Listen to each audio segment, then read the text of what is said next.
Hello and welcome to a Wild Podcast. I'm your host, Stephen Walton, coming to you with we're recording on Thursday. It's got a Houston pregame show. Going to have this released on Friday for y'all so you can have something to listen to either on your drives to work on Friday or the drive to Manhattan on Saturday or Friday night, even if you're deciding to stay the night in Manhattan. I myself will not be staying the night in Manhattan. We'll be driving over to Wichita after we both get off work here in Northwest Arkansas and then making the early morning drive over to Manhattan for the 11 a.m. kickoff against Houston, the University of Houston, with a very familiar head coach, Dana Holgerson. It's again 11 a.m. It's going to be on ESPN2. It's supposed to be extremely cold. I just got a text from my father-in-law reminding me to wear my long johns. It's going to be a cold one, and it's supposedly going to rain a little bit too. So be prepared, but we need to show up in droves, be loud, because not only are we facing a new Big 12 foe, but we do have a big time visitor coming this time, not necessarily for football, but for basketball. And we'll touch on that here in a second. But first, we're going to jump into the Houston pregame. Houston comes in to the Bill Snyder Family Stadium after losing to Texas, a close one to Texas. It looked like Texas was going to blow them out, and then either Texas let off the gas and let them back in, or Houston's defensive change where they switched from a 4-down lineman to a 3-3-5 affected Texas enough to allow Houston to get back into the game. We'll see, I guess, what we see on Saturday, whether or not they stick with that 3-3-5 or stay with the 4-man front. Or it could just be a mixture of those. That could be something to look into as this game. But I think the biggest question in everyone's mind is who's going to be quarterbacking the K-State offense. I know every podcast I've been listening to this week, every article I've read this week, and most Twitter posts that I've seen this week have been about the K-State quarterback situation. I do thoroughly believe Will Howard will start. I don't think that they'll do the Avery Johnson at wide receiver starting again. I mean, I guess they could. I don't think they'll run the same play. Maybe they run a fake sweep to him. I don't know. I think they should just put Will at quarterback. Y'all know I'm a Will homer until he proves that it's his job to lose. So until he proves otherwise, I think that we should stick with Will at quarterback and use Avery sporadically. This could be a game, though, where we do see a lot of Avery just due to the wet, rainy, and cold conditions. It's not really as conducive to passing. Will has shown that he has some wills. He was one of our top 4 rushers last game. However, we know that Avery is very fast, and it could be an Avery day just based on the field conditions and the weather conditions at play, not necessarily because Will isn't currently the better quarterback of the two. But just based off that, I could see us. I mean, this is going to be a running the ball game. Houston has the worst rushing defense in the Big 12. We'll see if their defensive change affects that at all, but they do have the worst rushing attack in the Big 12, while we have one of the best, and it's not even close. We're out rushing opponents by a lot ever since we've really bought into that this season, especially after the Oklahoma State fiasco. We also have some injuries out at wide receiver and tight end. Keegan Johnson is going to be most likely sidelined for this game. RJ Garcia is a little limp after last game. We'll see if he's available. It sounds like he will be. However, he is listed as second on the depth chart. And then Ben Sinnott has yet to practice as of Tuesday. I haven't seen anything for Wednesday or today, which is Thursday. So we'll see. Hopefully he's able to go full go. However, in the back of my mind, if he's really having to push to play, I think that we'll be fine without him for this game. I would prefer to have him 100% for Texas. I know we're not supposed to be looking ahead, but I don't want him to risk further injury or be unavailable for the Texas game. That's a game that we're going to need him for. This game, we can go with our backup tight ends. We have some very good backup tight ends, and they'll be able to block, which is what we really need, I think, in this game, with it most likely being a running game with, again, the conditions. On the defensive side of the ball, it sounds like Austin Romaine has been practicing. I'm still hopeful that we'll start the same linebacking core as last game, because we were lights out last game, of course, on defense. And I would love to see that same linebacking core out there with Austin Romaine sprinkled in. But we'll see. The coaches know better than I do, as they've continued to prove they know better than most people, if not everyone, about this team. So I'll trust what they do, but I would still love to see what we put on the field last game, get another shot at starting this game. So Austin's supposed to be back Will Lee's been full practice participant, but I think I saw on the depth chart he's not the one on either side, so he'll be mixed in there sporadically as well. But defensively, of course, other than Daniel Green being up for the season, which we already knew, we're not really missing anyone. So looking pretty healthy on the defensive side of the ball. It's mostly the offensive side of the ball that we saw a decent amount of injuries, but our offensive line is fully healthy. Both quarterbacks, both running backs are, let's see, we're only just really surfing at wide receiver and tight end, and even most of them are expected to be back. So we're not hurting too bad on injuries right now, which is good. Hopefully we can sustain that throughout this game, as of course we've all had this game circled on the schedule. Texas is the next game. So I know I touched on Dana Holgerson at the beginning. He is their head coach, former West Virginia coach, so we've seen him quite often. And we've also seen their quarterback quite a bit at Texas Tech, at least last season. We didn't see him anymore.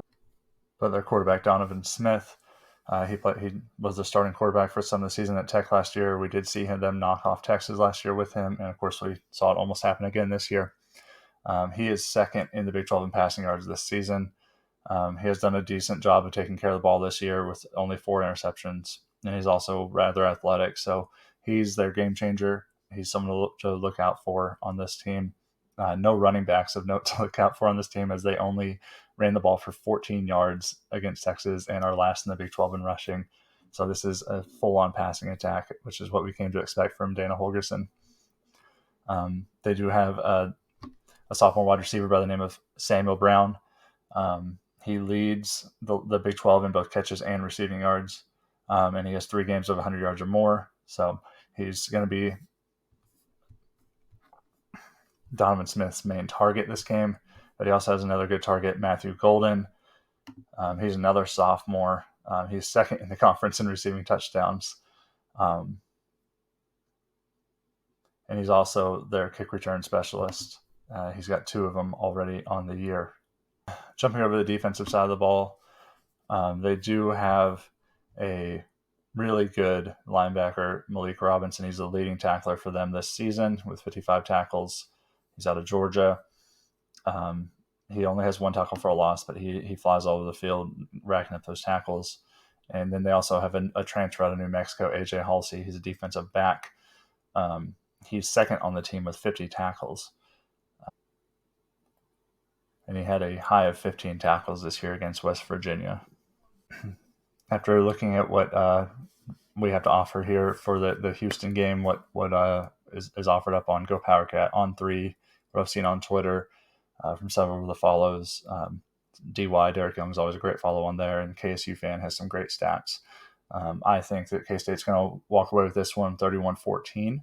I think that their offense will get a little bit of momentum, but I think that our ground game will be a bit too much for their defense. We'll just chew them up, spit them out, 300-yard rushing performance, and get through this game, hopefully unscathed injury-wise and loss-wise. So I'm feeling 31-14. I was rather close last week on my guesstimate, if you will. I believe I said it was 38-17. Well, I was only off by 3 points on our score. I was off by 14 points on TCU's score. I was not expecting us to hold them to 3 points, but incredible game, as we all know. So very happy that happened. So hopefully I can keep my streak alive of at least being somewhat correct on our score. 31-14 is what I'm feeling for this one. And then we'll be going into a Texas game, again, hopefully unscathed at Texas. I actually got offered a ticket to that game from my cousin, who's my uncle's unable to go, but it was only 1 ticket. And I didn't want to go without my wife, who's also a huge K-State fan. Didn't want to leave my pregnant wife behind while I went to Austin for the weekend. So turned it down. We'll be watching that on the big screen at home. All right, jumping over to recruiting real quick. We did get a couple of commitments. We actually flipped them from 2 schools. One was Boone Morris out of UTSA, and then Callum Barta. We flipped him from Nebraska. I was a little surprised that we did not get Spradley Demps, Jackass Spradley Demps, to flip to Kansas State. I still think that we'll get him, though. Just a matter of time. Boone Morris is an edge rusher out of Mount Vernon, Texas. Again, committed to us. Dropped UTSA, the Roadrunners. And Callan Barda is a safety. He's actually out of Topeka Seaman, but we flipped him from Nebraska. He's a legacy for Kansas State, so really happy to see him joining us and happy that we were able to, again, flip that commitment from Nebraska. Always want to beat Nebraska, keep them down. Don't want to see them rise up. Same for KU and all that, but really happy to see us beating out Nebraska on a few of these players. And then the biggest piece of recruiting news, and hopefully it'll get bigger after this weekend, Patrick Ngongba, the center out of Manassas Park, Virginia, 6'10", 235. He has his final visit with us this weekend, and then he is set to decide his collegiate decision on November 4th. He has brought down his list of teams to 3. We made the cut. Kansas State, Kentucky, and Duke, so all blue bloods there. We made the cut there. It sounds like we're really competing mainly against Duke. I think that us getting the last shot at him or the last visit with him, last word with him, will be beneficial. It's always nice to have that. And when they show him on the big screen at the Bill, I hope that the place goes insane to show our love for him. He's a 5-star. If we team him up with David Castillo, that might be our best recruiting year to date for the basketball program. So even though this is football weekend, this is a massive visit for us. And I was looking around, and Rivals even has us projected, crystal ball projected, to get him, which would be incredible. So really hopeful that Rivals ends up being right on that. I haven't seen anything from On3 or Go Power Cat, which is a CBS affiliate, say or put any crystal ball predictions down. But Rivals did. They felt confident enough to do so. So again, hopeful that's the case. Hopefully they're right, and that we can get this guy into Manhattan and into this program, where I think he will flourish with the coaches that we have and the system they have. They're coming out with a five out system, which is really, really good for these collegiate players, because it sets them up well for NBA. And at this point, these high profile players are looking for a path to the NBA. Of course, they're looking for NIL deals, but if you get them to the NBA from your program and you can show success doing so, it makes NIL just a little less important. Not that K-State's not doing an incredible job on NIL, but we're not, bringing in the big time donors like Texas A&M, who are buying players almost at this point, at least on an athletic standpoint.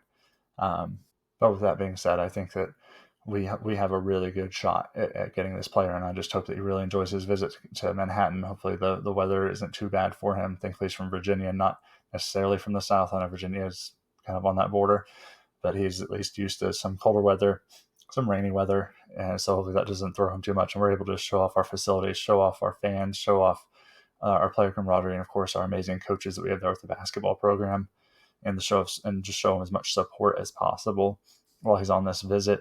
So it'd be an incredible get for the Cats, and really holding out hope for that.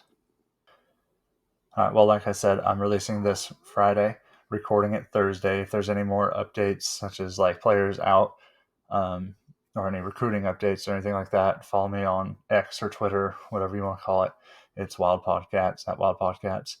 This of course is going to be released on YouTube for those that are watching, but those that are not, that are listening on podcast form, if you want to go over and subscribe to my YouTube channel, I'd really appreciate it.